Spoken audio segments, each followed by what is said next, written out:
Olá, amigos e amigas do Instituto ADR Brasil. Eu sou a Ana Paula Comunello Félix e hoje eu estou aqui para uma conversa de peso com duas das mais destacadas mediadoras de conflitos desse Brasil, o que muito me honra e me enche de alegria. Oi, Ana. Oi, Marilene. Sejam muito bem-vindas a mais uma edição do quadro ADR Meetings.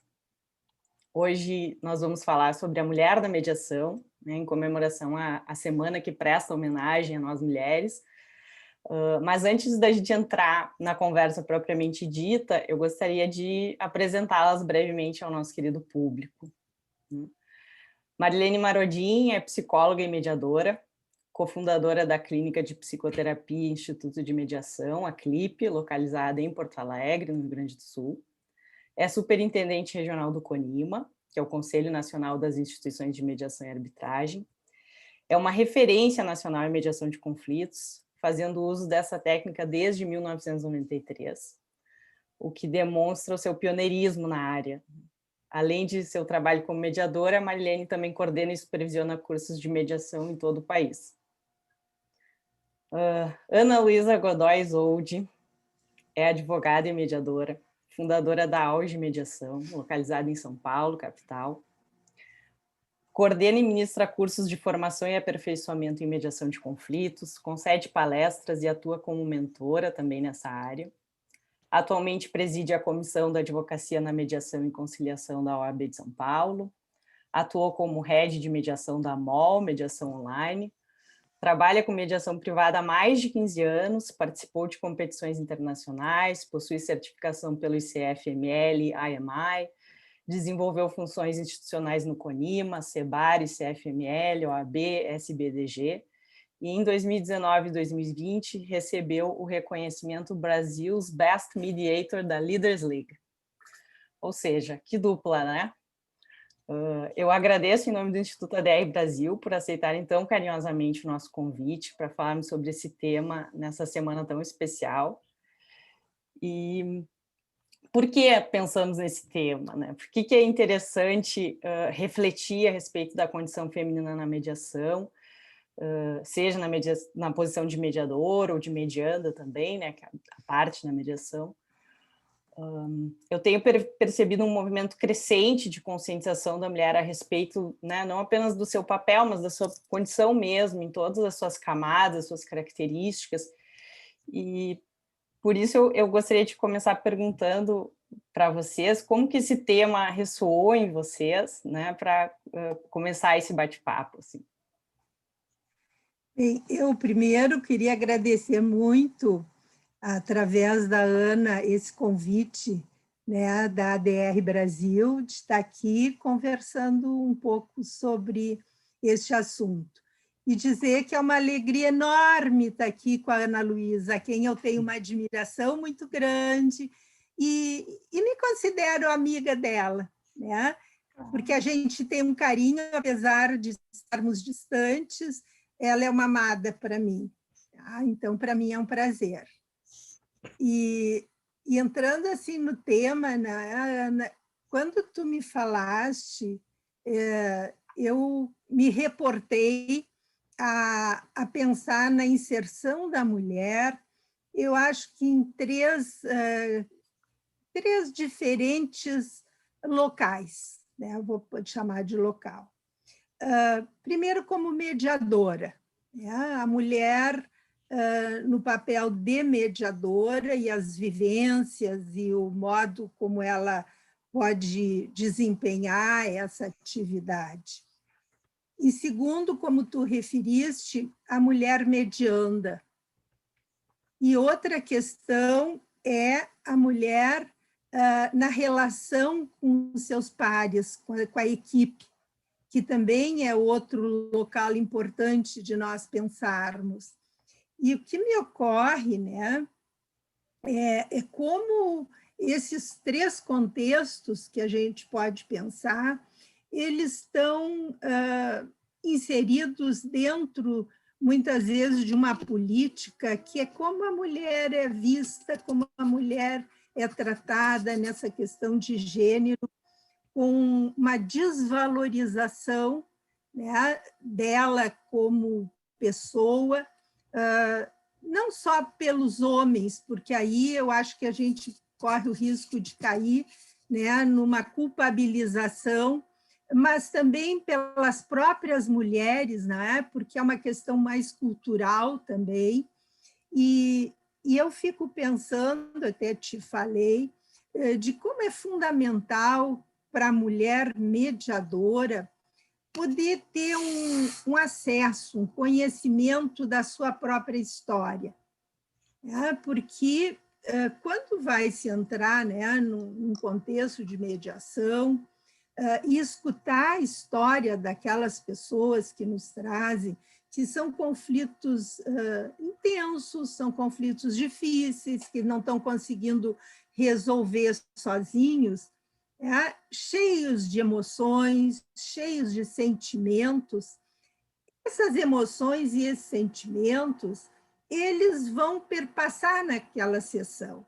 E como essa mulher mediadora vai sentir essas situações? Por exemplo, é uma questão que é muito comum de acontecer, porque a vida está aí, as situações onde a mulher é maltratada, situações de abuso, por exemplo, ou de violência. Como o mediador vai perceber essa situação? Porque o que nós sabemos é que, muitas vezes, a violência ela fica invisível. É difícil da pessoa perceber, tanto numa terapia quanto numa mediação, e ela pode passar desapercebida daquela mediadora. Pode passar desapercebida porque aquela violência, né, não é reconhecida na fala, na narrativa daqueles mediandos. E aquilo passa. Então, a importância da mediadora fazer um trabalho de autoconhecimento da vida dela, porque algumas vezes bate com histórias dela. Essa mediadora viveu situações de abuso, de violência familiar na sua vida, na sua casa, que vão fazer com que ela fique cega a estas situações, porque isso é uma questão muito estudada em gênero, que é a invisibilidade da violência contra a mulher.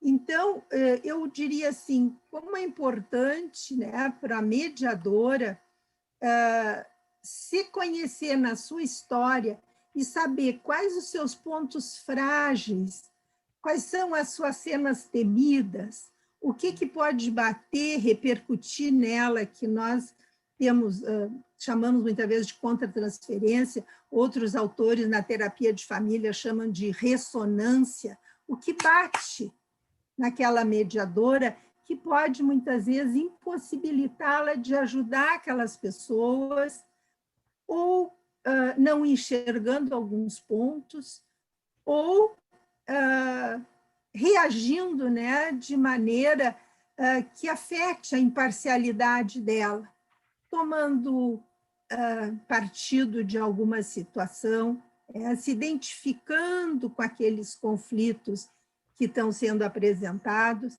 Então, como é importante para a mulher ter essa consciência, esse conhecimento de si mesma. E quando eu digo a mulher, eu não estou dizendo que só a mulher deva ter esse autoconhecimento. Lógico que o homem também vai se enriquecer com esse olhar para dentro dele mesmo. Mas já que nós estamos falando de mulher, vamos refletir sobre como é fundamental a mulher se conhecer na sua história, nas suas fragilidades, nas suas fortalezas, para poder se deparar com esses quadros, com essa escuta que desperta nela emoções muito fortes. Muito interessante isso, que tu trazes, e eu fico pensando nessa questão do autoconhecimento, essa autoobservação, não apenas no momento em que a gente está na mediação, como a gente está sentindo no nosso corpo, que emoções que vêm a partir daqueles relatos, daquelas narrativas, mas também durante todo o outro conjunto da nossa vida, né, do nosso cotidiano, como a gente sente as situações, como a gente vive em relação, né, com os outros, e também fico pensando na questão da supervisão, né, da importância de um momento de supervisão para o mediador, como um momento importante, e para a mediadora, como um momento para olhar para isso, né? Uhum. Muito interessante, porque às vezes a condição de mulher, a gente não... Eu sou de uma geração em que, quando eu era mais menina, a gente não falava muito sobre isso, né? Sobre o que é ser mulher, né? Quais são as habilidades que a gente tem enquanto mulher, né? Que também a gente traz para a mediação, competências específicas, às vezes, que são características bem femininas. Não que os homens também não possam ter essas características femininas, né? A gente sabe que podem, mas tentar ter esse olhar, né, e também ver como a gente pode alavancar, às vezes, essas habilidades para também nos ajudarem a conduzir a mediação também de um outro lugar, né, de uma outra forma. Porque é reconhecido assim esse jeito da mulher se colocar, né, da sua sensibilidade, do seu olhar. Do meu ponto de vista, a mulher tem uma capacidade de olhar mais amplamente a situação, de enxergar mais o sistema como um todo. Ela olha para a esquerda, para a direita, para frente, para cima, para trás, né? E tem essa possibilidade dessa visão, que facilita bastante uma compreensão. Mas quando tem um pontinho lá, um pontinho que a cega, esse é o ponto importante. Tu falasse na supervisão, né? Eu gostaria de retomar, então, de quanto a supervisão permite identificar esses pontos cegos, que muitas vezes emperram o processo de mediação, emperram a evolução de uma boa negociação, porque toca no calcanhar de Aquiles daquela determinada mediadora. Então, a supervisão, do meu ponto de vista, é fundamental. Não sei o que a Ana pensa sobre isso. Também estou curiosa para saber. Obrigada, boa noite. Obrigada pelo convite do Ediar, em nome da Ana Paula. E é uma honra para mim estar aqui com vocês. A Marilene, quando eu comecei na mediação, ela já estava há muito tempo, então, realmente, para mim, estar aqui ao seu lado hoje é super especial. Eu sou sua fã, você sabe disso. Bom, eu gostei muito do que você trouxe, Marilene, e me chamou a atenção quando você fala da invisibilidade da violência e de quantas vezes também isso é pela própria mulher, em alguns contextos, que se coloca nisso, né? E eu me lembrei de uma situação onde eu estava junto com mais duas mulheres organizando um congresso de mediação empresarial, e nós sentamos para falar sobre os nomes dos palestrantes, e a gente precisava escolher 4 pessoas, e nós escolhemos 4 homens. E aí, quando eu percebi isso, eu falei, nossa, mas quantos mediadores homens tem no Brasil? Em comparação com as mulheres. Nossa, os homens são 10%, 20% desse universo, e nós 3 mulheres escolhemos 4 homens para nos representar num congresso importante. E aí nós percebemos o quanto também nós estávamos ali, né, com alguma questão mal resolvida, e aí fizemos uma composição paritária. Mas olha que interessante, né, como a gente às vezes cai nisso também, sem se dar conta. E eu tive, além dessa passagem, uma outra concreta que me chamou a atenção. Aqui em São Paulo, nós tivemos um projeto de lei estadual sobre mediação, e na tramitação desse projeto eu estive na Assembleia, na audiência pública, para comentar um pouco o que estava acontecendo lá e entender e tal. E eu me lembro que chegou uma pessoa lá, pediu a palavra e começou a fazer um discurso em prol da inclusão das mulheres no contexto da mediação.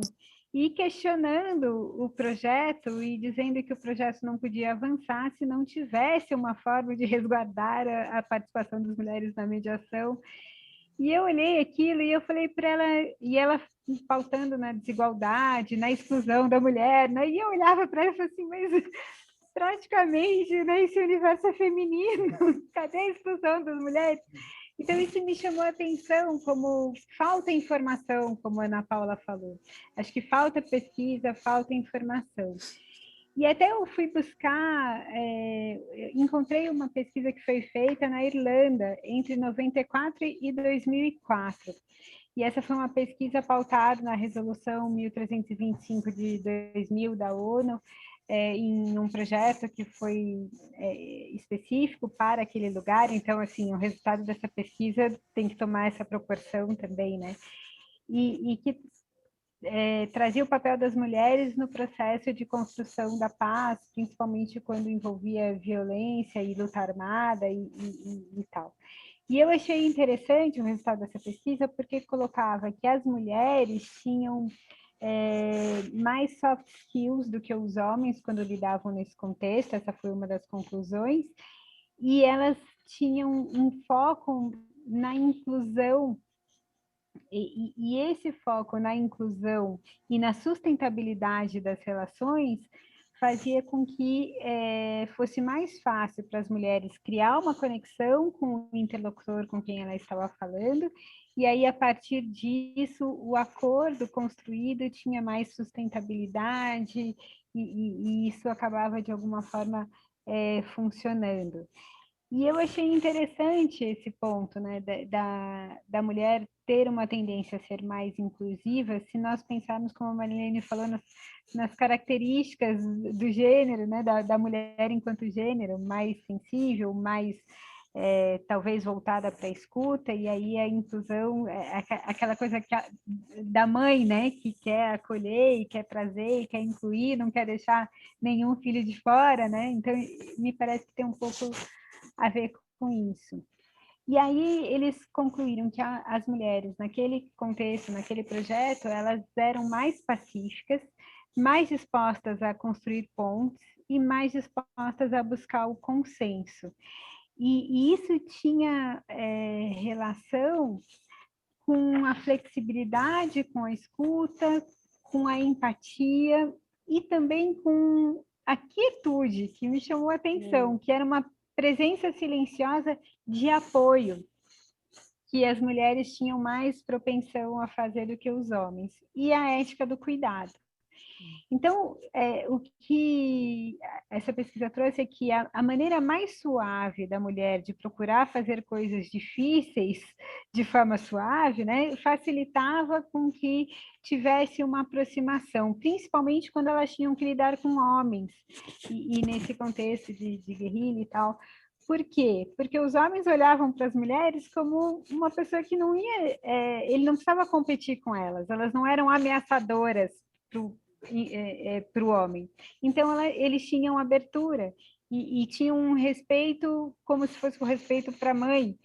E aí eles ficavam mais dispostos a ajudar as mulheres. E aí, com isso, elas conseguiam focar no relacionamento e, a partir dessa confiança desenvolvida, construir os acordos. Eu achei isso fantástico, assim, como pesquisa, né? Não sei se tem outras que confirmam essas características aqui colocadas, e também gostaria de ouvir vocês, o que vocês acham disso? Eu achei interessante.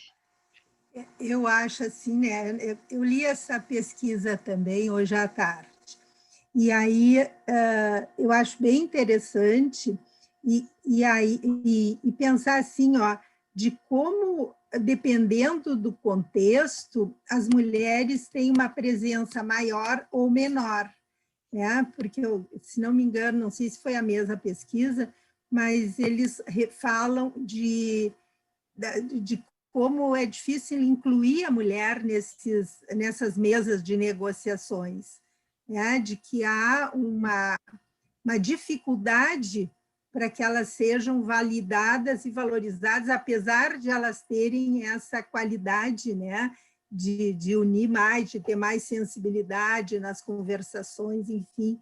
E porque o que se vê aqui na realidade no Brasil é um número muito grande de mulheres mediadoras. Dizem que 75% das mediadoras são mulheres, dos mediadores, né, são mulheres, e 25% homens. Então, e que as mulheres, em geral, se dedicam mais à mediação familiar, mediação escolar, mediação comunitária, né? Eu acho que mostrando essas características que tu estás falando, né?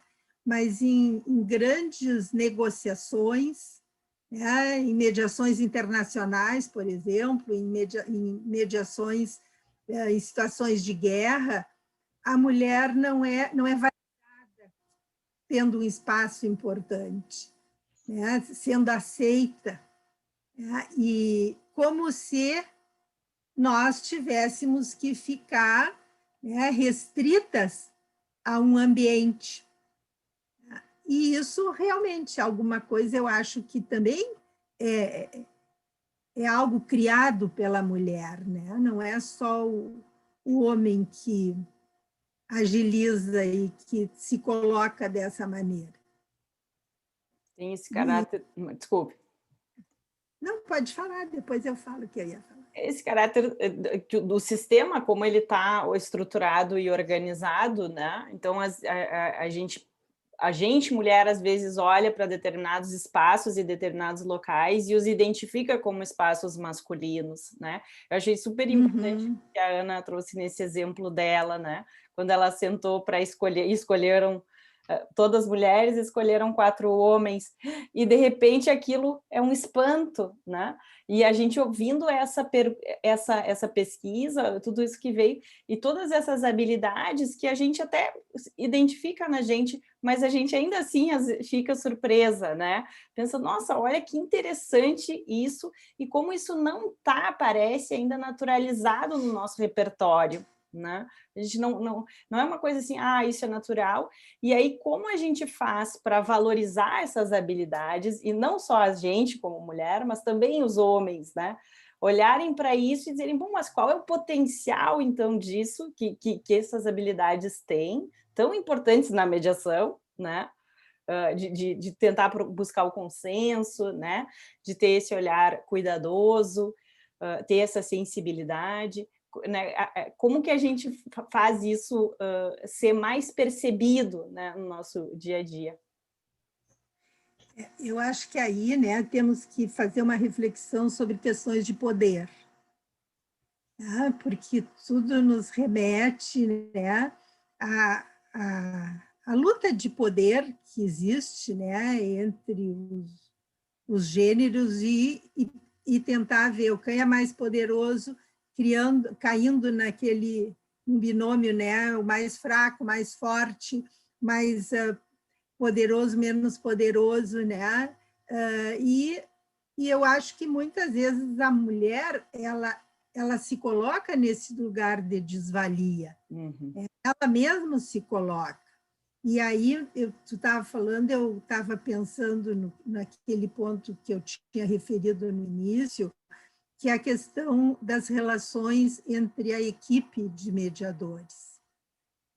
Quem está na mesa de negociação e como se estabelece esse vínculo entre os mediadores, principalmente se é um mediador homem e uma mulher. Como eles se olham, como eles se tratam, como eles se identificam, né, com as suas qualidades e o que eles validam um do outro.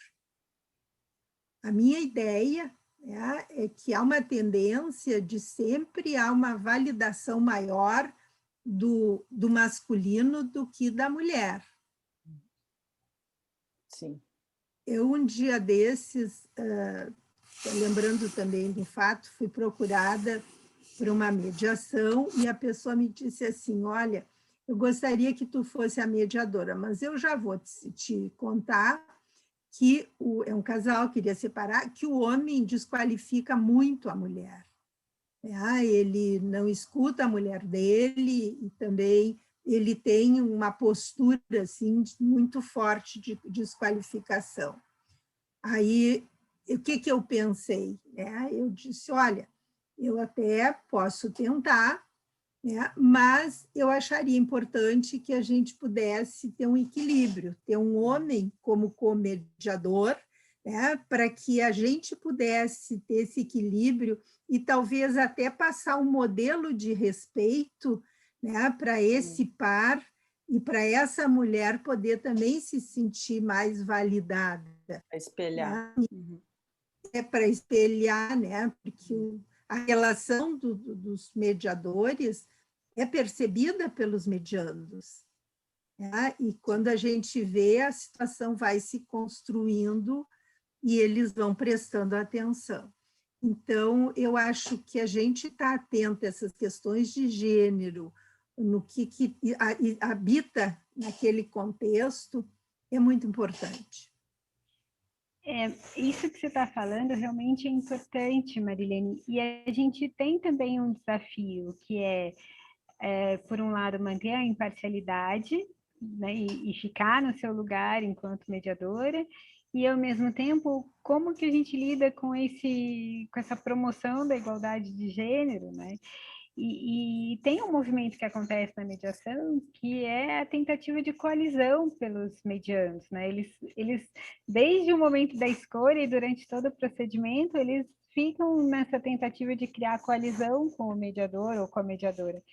Então, essa possibilidade de trabalhar em comediação, principalmente numa situação de casal, com um mediador e uma mediadora, ajuda nessa construção de equilíbrio, que depois pode também ser importante para esse espelhamento, né? Então, me parece que é uma solução perfeita de buscar esse equilíbrio por aí.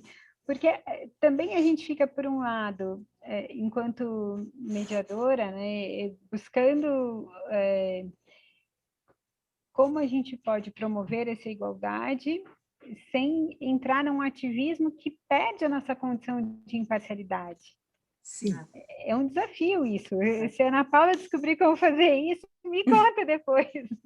Porque, sinceramente, é um desafio. É verdade.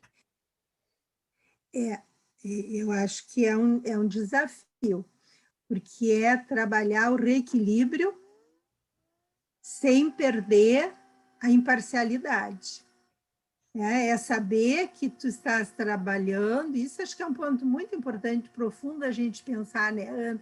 Porque é trabalhar reequilibrando o sistema, sabendo que tu está tendo essa intervenção consciente do que tu está fazendo, sabendo que a tua intervenção tem um objetivo de reequilibrar aquelas pessoas e não que tu tomaste partido de alguma.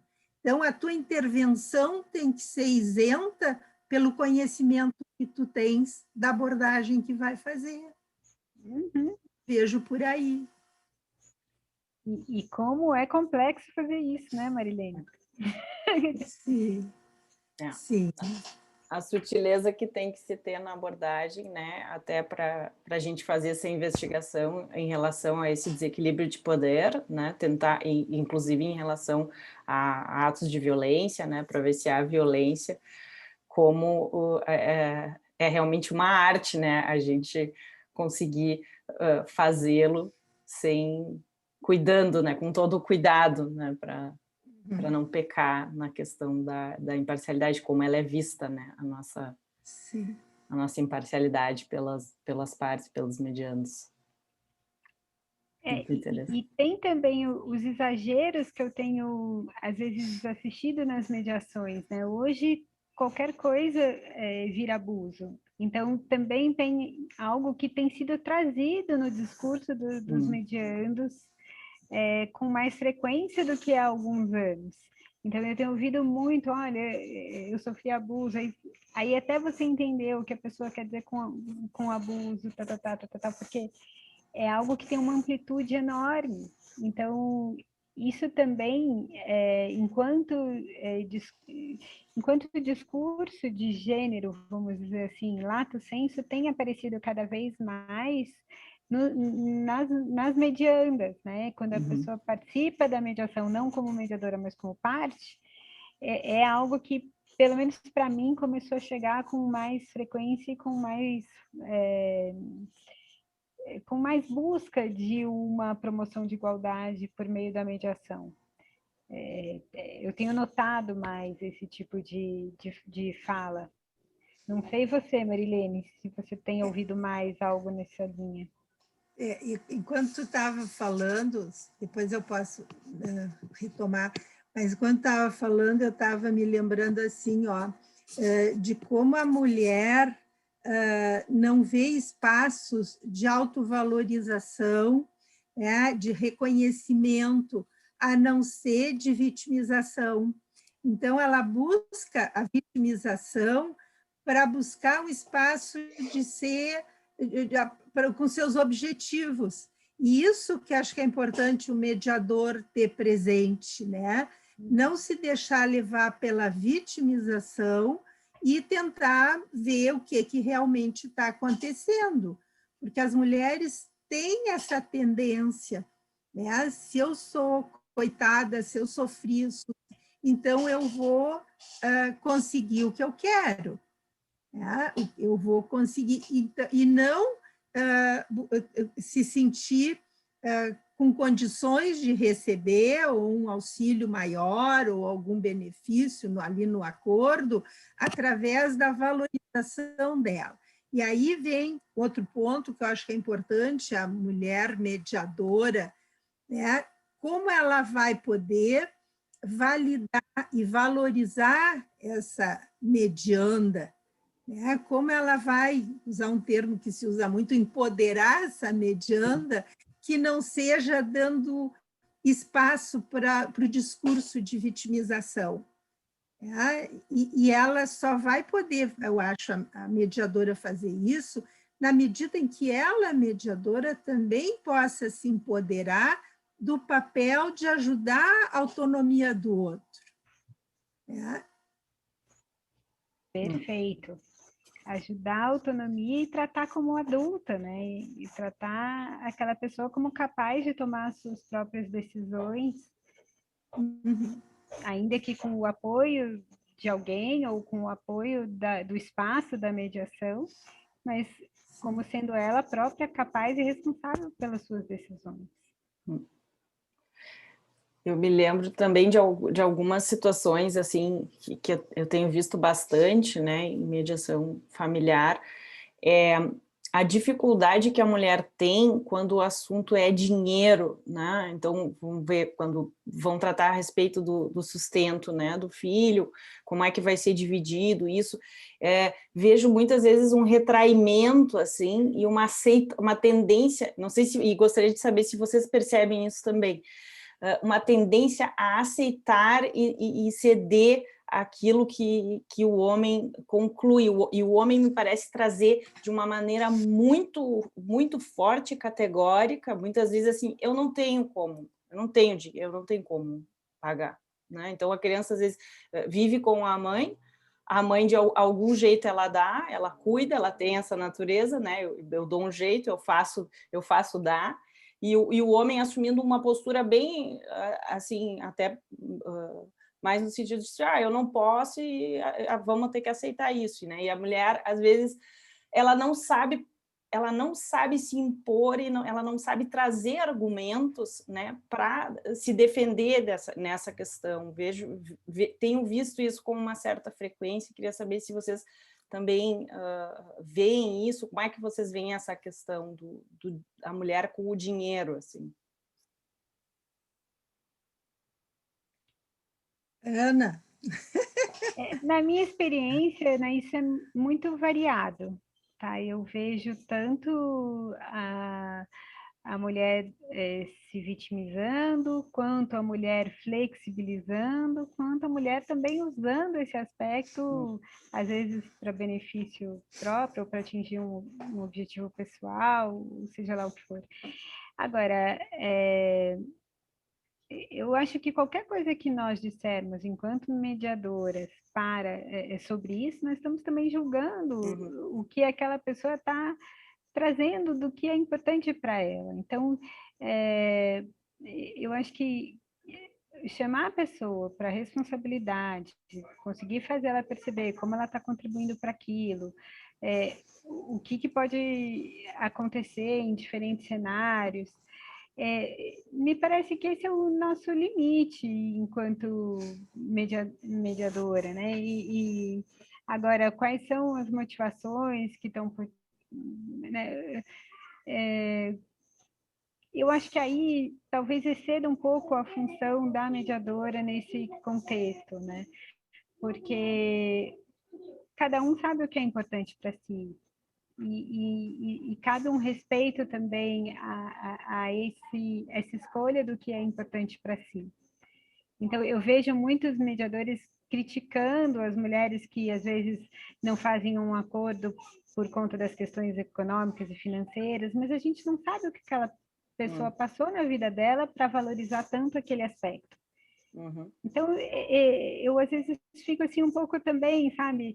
A gente precisa entender a história de cada um e respeitar o que cada um traz de importante. E aí, com base nisso, vai se criando as aproximações e tudo mais.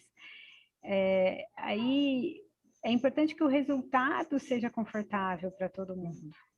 O resultado precisa ser bom para todo mundo. Então, nem tanto para um lado, nem tanto para o outro. Quais são os motivos do homem querer segurar mais o dinheiro ou falar eu não consigo?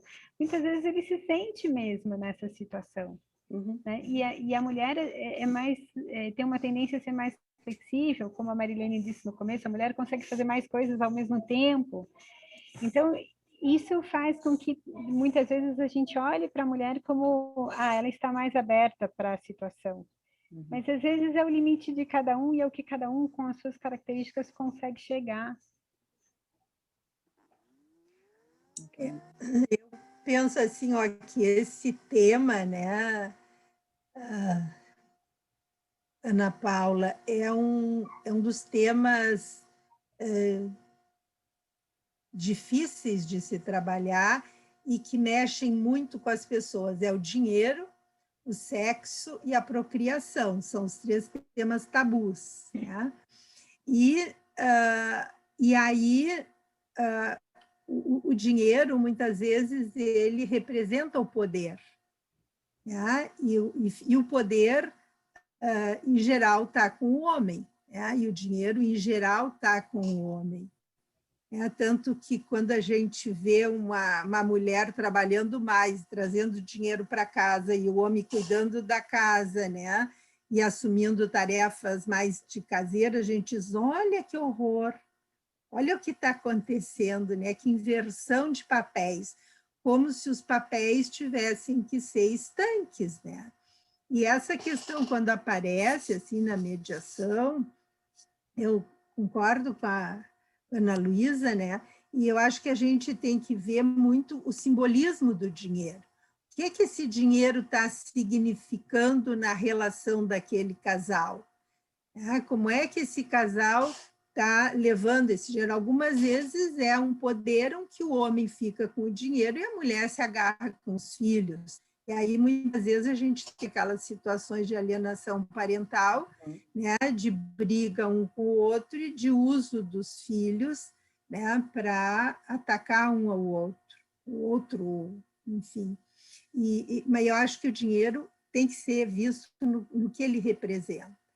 E algumas vezes o querer mais dinheiro, ele está muito vinculado a querer mais afeto, querer mais atenção, e poder estar alerta para esse significado, não que tu vá trabalhar esse significado, porque não é uma terapia, mas ter essa consciência do simbolismo que pode ter essa luta, né, pelo dinheiro dentro de uma mediação.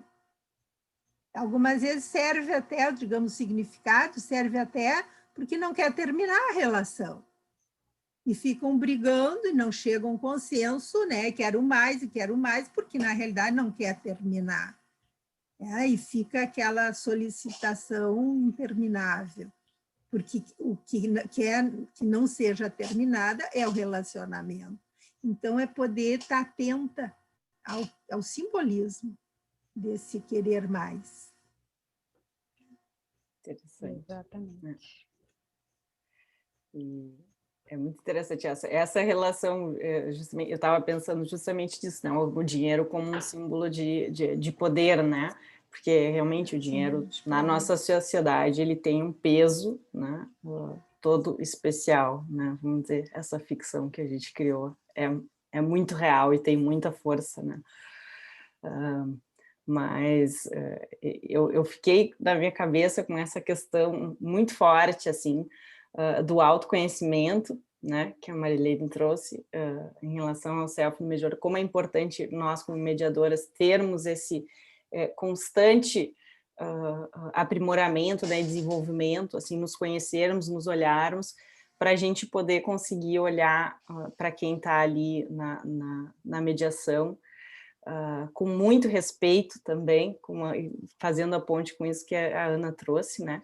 Qual é o limite de cada pessoa e qual é a sensação de, se ela está tendo uma sensação de conforto, se ela está confortável com relação àquilo que elas estão decidindo, né? Não é a gente que vai dizer que não deve ser assim, né?